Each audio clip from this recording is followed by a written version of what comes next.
Ngayong gabi sa Pinasarap, susugod tayo sa kusina ng paborito nating celebrities. Ang buena manong sasalang, sparkle artist na si Ashley Rivera. Do you want hot or ice? Iced. So, anong gagawin natin? Vanilla? You want grape?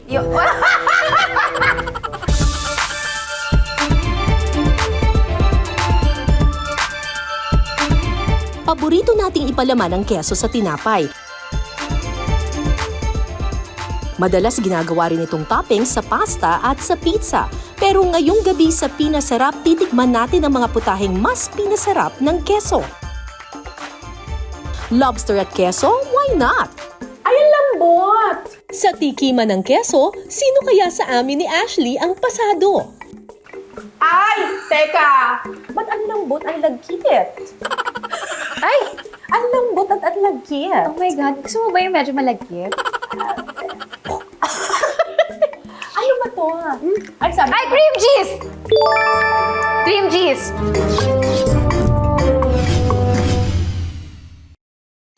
What you do there, guys? This is Petra Mahalimuyak, and let's talk about Zammer.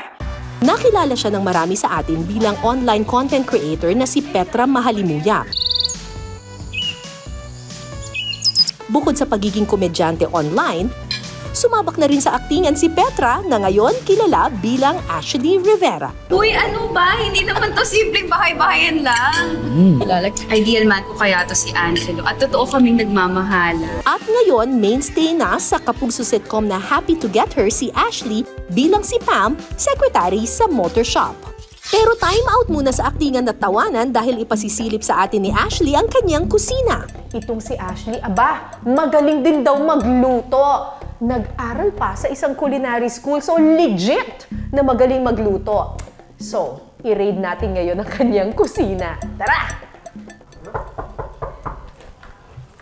Hi, Ashley! Hello! Welcome! So, magre-raid kami ng kusina mo. Ayun na nga. Tara, magluluto ka raw? Yes, of course! Panalo! Si Caldereta, Let's go, let's go!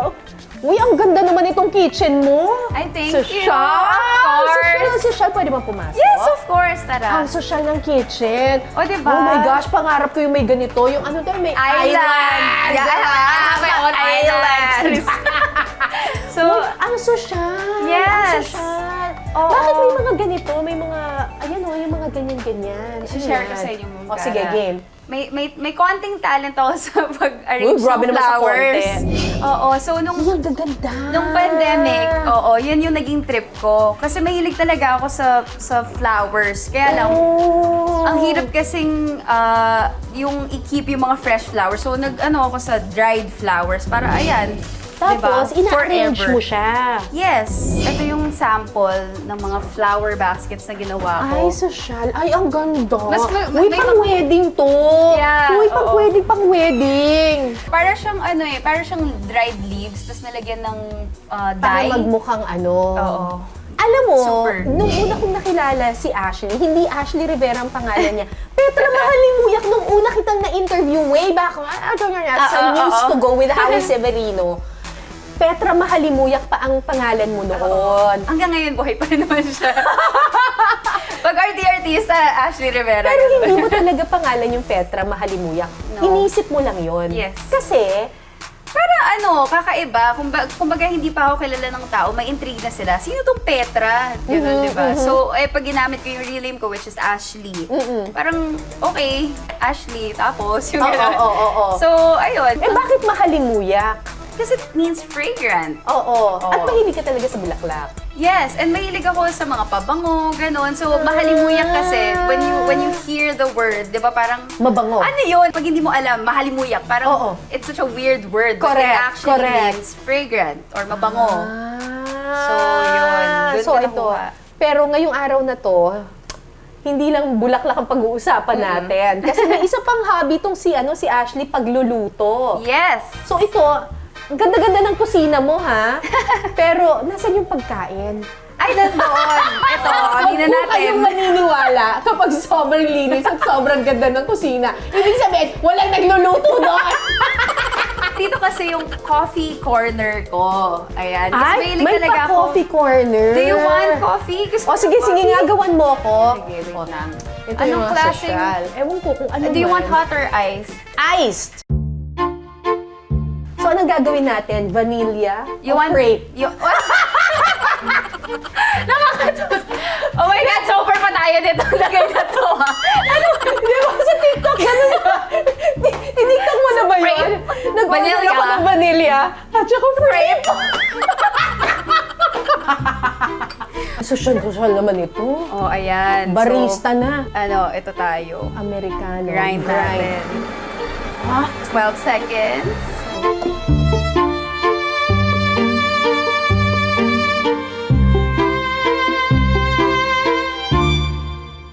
Anong Nako, tawag dito? White chocolate mocha, iced. White chocolate mocha iced. Hindi vanilla. Iced. Hindi. It's not vanilla. It's matcha. White chocolate matcha. Ang sarap naman ito. Totoo ba yan? Totoo. Totoo. Yay! Pwede ka nang magtayo ng coffee shop. Thank you. Thank you na gustuhan nyo. O mamaya, yung iba naman, yung mga hazelnut and caramel. Okay. Ngayon, dahil na-energize na tayo, pumunta na tayo sa totoo mong kusina. Tama na yung mga pagpapanggap nating sosyal tayo. Hindi naman totoo yun. Dito naman tayo. Okay. Ito na. O, dito tayo. Taran! Ito na talaga yung pang-artista na kitchen. Ito po yung totoo Totoo na to. kitchen ni Ashley. Dito talaga nagluluto ako. Dito ka talaga nagluluto. Totoo. Usual na ginagamit ko, oil, Correct. chicken oil, soy sauce, yan. Kunwari ganito talaga kaayos everyday, pero kahapon, Hindi yan. Hindi, ano. Sabi, darating yung pinasarap, aayusin natin. inayos ko talaga ng bonggang-bongga yan para telegenic sila, di Oo, ba? pinusas-punasan pa. Ayan, so ito, Yan. Nasaan yung rep mo? ito yung ref namin. Makatotohanan din! Marireveal kung gaano kami katakaw dito. Ayan na nga, oh. Ang dami. Oh, di ba? At saka, Iba-iba. mukhang mahilig ka sa cheese. May parmesan, may Yeah. cream cheese. Oo. Mukhang mahilig din sa keso si Ashley at dahil dyan sasabak kami sa isang challenge. Pasado kaya kami sa challenge na ito? Abangan mamaya. Anong pinaka gusto mo? Kasi ito parang masyadong malambot. Ito rin. Parang gusto natin may konting tigas. Keso de bola! Bola! Nagpauna ako, keso de bola! Samantala, ibibida muna namin sa inyo ang iba pang putahe na pinasarap ng keso. Patok sa ating mga Pilipino ang lechon belly o liempo. Taku, balat pa lang, tapos may taba, tapos ang lambot-lambot ng laman. Solve na tayo lahat. Pero paano kung sabihin ko sa inyo, pwede pang i-level up yan. Lagyan mo ng melted cheese at saka ng hamon. Panalong-panalo. Sa Bulacan, ni-level up nila ang kanilang lechon belly, nilagyan ng melted cheese. Tikman na natin. Ibibida sa atin ni Chef Melchor ang kanilang best-seller na lechon belly with ham and cheese.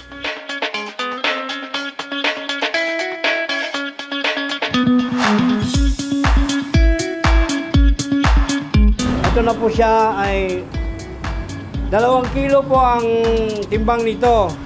Ang una po natin gagawin dito, ito po ay nakaready na. Tanggalan natin yung bones niya. Pagkatapos po, hiwaan lang po natin ng strip sa side. And then, susunod po natin gagawin ay ilagay po natin yung ham. Sumunod po, ilagay po natin ang cheese. 2021 nang magsimula ang kainang ito sa Bulacan. Ang dating lechon belly nilagyan nila ng twist na ham and cheese at pumatok naman sa customers. Kakaiba siya, ma'am, kasi kapag minarinate mo siya ng normal lang, hindi mo malasahan yung linamnam. Kaya ito po i-try namin at nakita naman namin yung improvement. Cheddar cheese ang gamit ni Chef Melchor sa recipe na ito. Perfect daw ang lasa nito kapares ng lechon belly at ham. Ayan po, nalagay na po natin ang ham and cheese. Susunod po natin ang ating seasoning. Ibubudbud lang po natin ito. Sunod na irorolyo ang lechon belly. Ang narolyong lechon belly isasalang na sa oven for 1 hour and 45 minutes.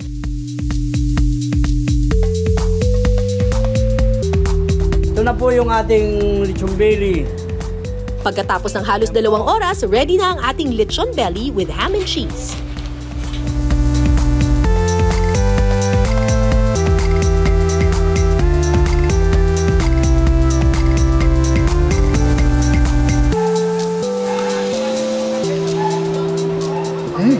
Sarap.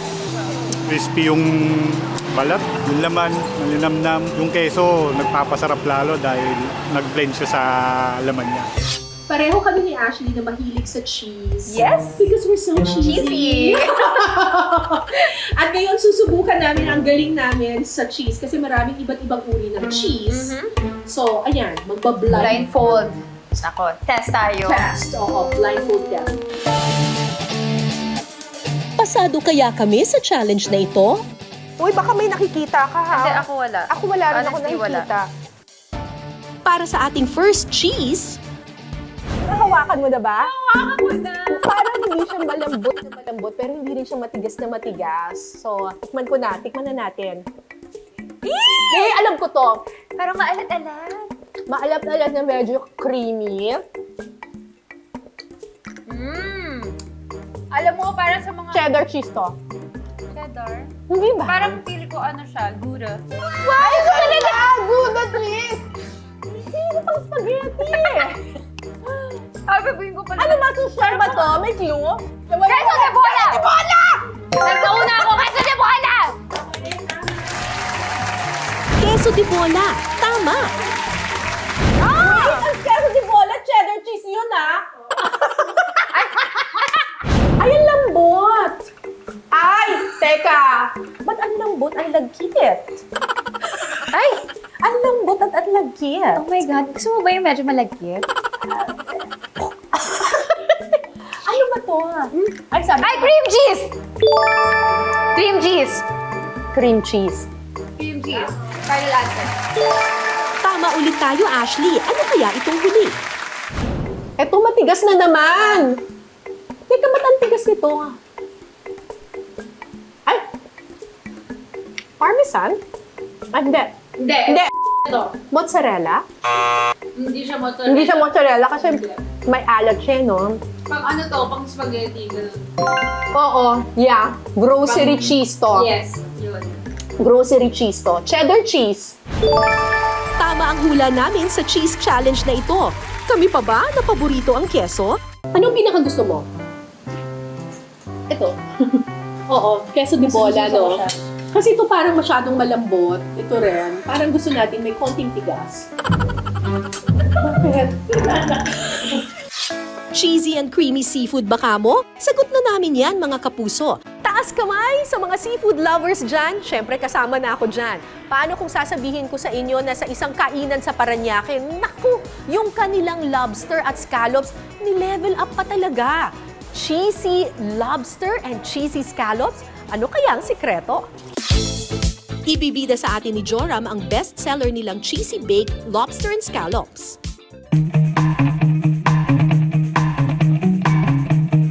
Uunahin natin magluto ng scallops at lobster. Lalagyan natin siya ng salt and pepper para may pampalasa. I-steam natin yung scallops for 10 to 15 minutes. Habang niluluto ang lobster at scallops, sisimulan ng iluto ang cheese sauce nito. Igigisa muna ang sibuyas at bawang sa butter. Pagtapos nating igisa, susunod na natin ang gatas. Kapag kumulo na ang sauce, ihalo na ang keso.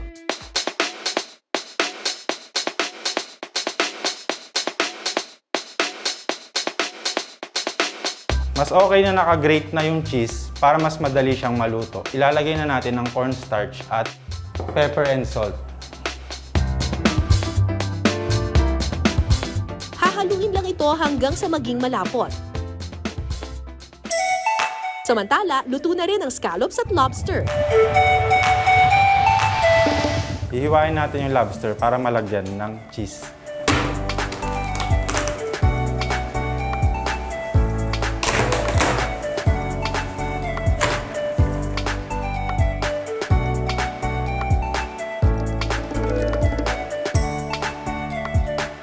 Ilalagay na ang cheese sauce sa scallops at lobster.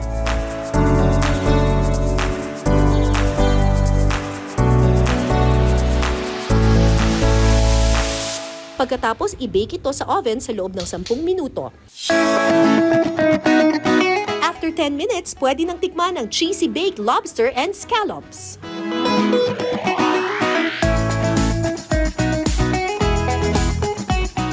Lasang-lasa yung cheese, at the same time, andun pa rin yung taste ng scallops. So parang nagbe-blend yung sweetness ng cheese, at the same time yung scallops andun pa rin.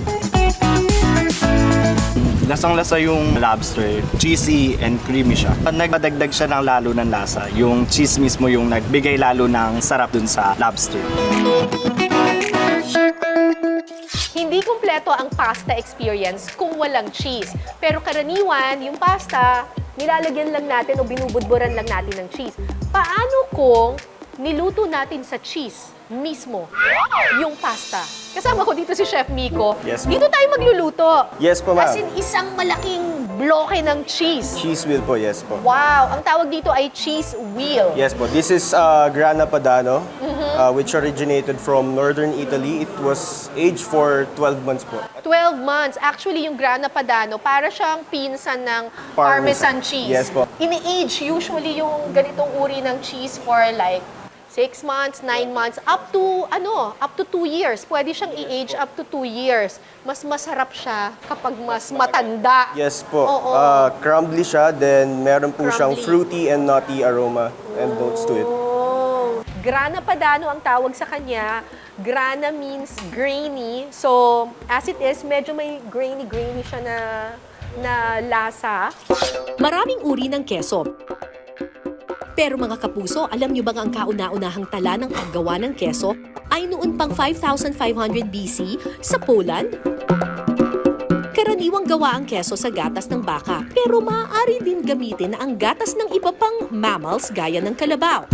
Sa Pilipinas, ang pinakakilalang keso ay ang ating kesong puti na gawa sa gatas ng kalabaw.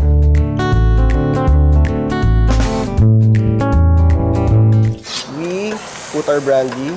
We flambe it just to take off the alcohol content of it. Okay. Then, just leave the subtle sweet flavor of it. Para merong tamis ng konti. Yes po. Okay. Then, while we're doing that, So, iniinit po natin we siya. scrape the cheese.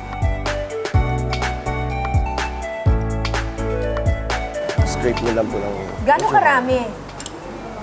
A little bit more po. Dagdag pa. Yes po. Yan. That's enough, ma'am. That's, Okay na. You put it right in the Ilalagay middle sa po. gitna. Yes po. Okay. Okay. Then- Tapos, Yes. We put our brandy. Ilalagay na ang pasta sa gitna ng cheese wheel.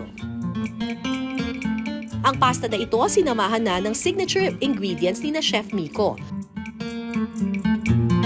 so kailangan mainit yung pasta para natural Medyo na mag-melt din po. mag-melt Then, pa yung imemelt pa cheese. po natin siya sa pan. Tapos imemelt pa ulit. Eh, ba't hindi na lang ibudbud doon? Sayang yung cheese wheel, ma'am. Sayang yung cheese wheel. Andito po kasi yung flavors. Then, we heat our pan. We put 2 swirls of olive oil. Olive oil. Yes po. Pagkatapos mag-coat ang pasta, iinitin ito ulit sa isang pan. Usually kasi yung cheese, di ba, binubudbud na lang siya sa may bandang dulo. Pero ito talagang Ini-incorporate po natin. ini-incorporate talaga dun sa pasta. Titimplahan na rin ito ng asin, paminta, at truffle oil. Sosyal! So pag cheese wheel na pasta, talagang wala siyang sahog na anything. Most likely, yes po. Para po ma-distinguish po natin yung flavor ng cheese po mismo. Ayan po. Just twirl it. Put right.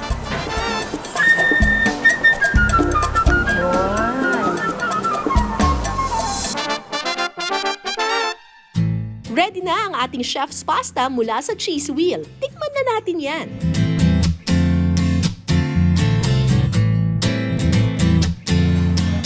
Amoy na amoy mo yung truffle oil.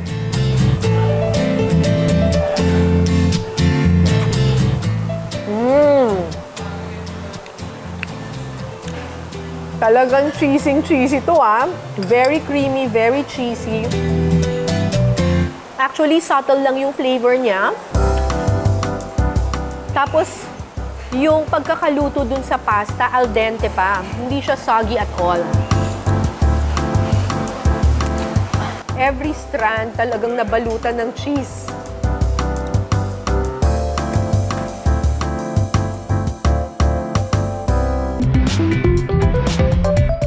Sa ating unang pinasarap kusina raid,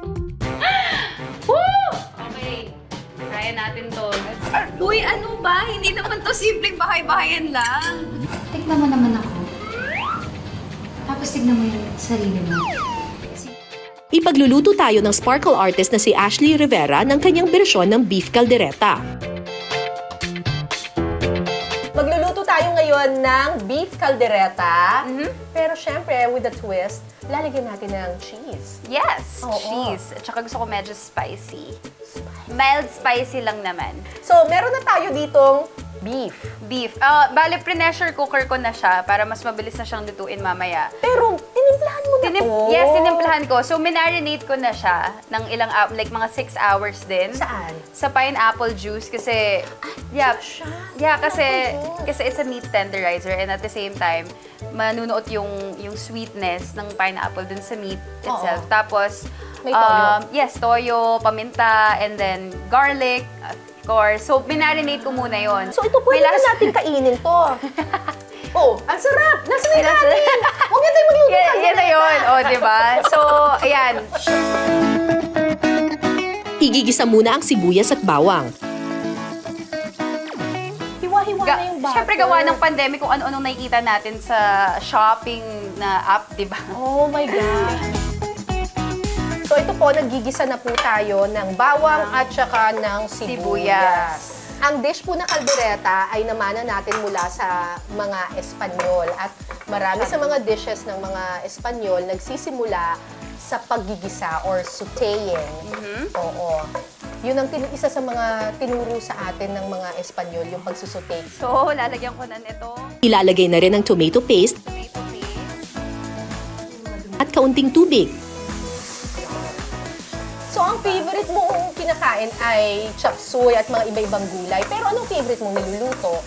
Iba-iba. More on Asian cuisine talaga yung bet ko. So, gusto ko Japanese, Thai, ganon. Filipino. And then, pag tinatamad ako, pasta. Oo. Eto, lalagay ko na. Super lambot na. Ayan na, natanggal na nga sa buto eh. Okay lang yun, di ba? Oh. Sunod na ilalagay ang liver spread. Ito, lalagay na natin. Ito. Ayan ang bago. Pickled Pickle red. Oh, relish. yes. Hindi ko pa nasubukan yan na maglagay ng pickle relish. Well, now is the day. We learn something new every day. So, ayan yung ma-share Kasi ko po sa pampaano inyo. siya, pampatamis, pampaasim. Oo, parang nakaka-balance siya ng flavors, di ba? Kahit sa tomato sauce, pag gumagawa ako, nilalagyan ko talaga nun. Ng pickles din. Yes. Tapos, syempre, lalagay na rin natin itong green Green peas. peas. Everything all together now.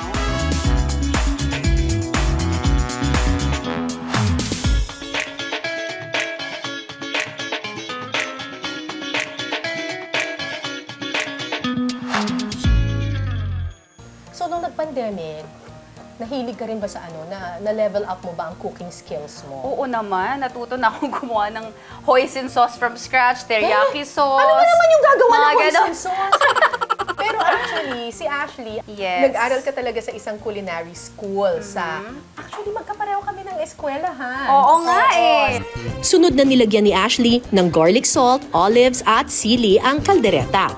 Nakakasosyal yan, yung mga olives. And Ayan ito na, luto na yan. Hindi pa. Nasaan yung cheese? Ito na nga. Eto na. Ito So na actually, tayo. ito, luto na to. Pero tayong mga Pilipino, gusto natin extra creamy linamnam. Lalagyan pa natin ng keso. Oh, ayan. Yung keso, parang nakakapagpadagdag din siya, hindi lang ng creaminess, pero ng alat Yung ng alat konti. din, yes. Oo. Correct. Matapos niya tayong ipagluto, Moment of truth na ng cheesy beef caldereta ni Ashley Rivera. Alright, o kumain na tayo. At meron po kami dito isang kalderong kanin. Opo. Kasi kasalanan kumain ng kaldereta ng walang kanin na isang kaldero. Mainit po, mainit ha. Ganyan talaga. O, diba? Very lutong bahay. Lutong bahay. Eto na po kami. Diyos ko. Ano ba to? Yung buto talagang humiwalay na dun sa karne. Diba? Alright.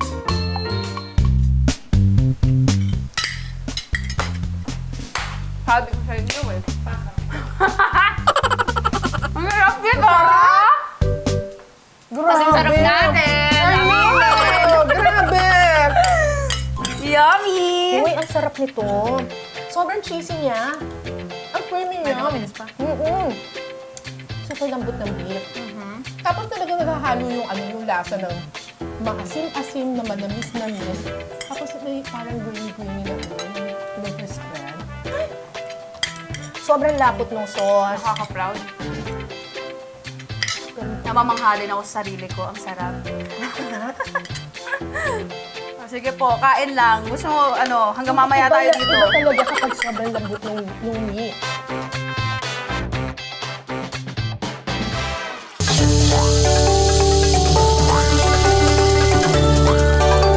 Huwag ismulin ng keso. Dahil ang mga putahing masarap na, kayang-kaya pang i-level up ng keso at dagdag na pagmamahal. Ay! Cheesy! Sabi ko sa inyo eh. Ang sarap nito! Hanggang sa susunod nating kwentuhan at salo-salo, ako po si Cara David. Ito ang Pinas Sarap.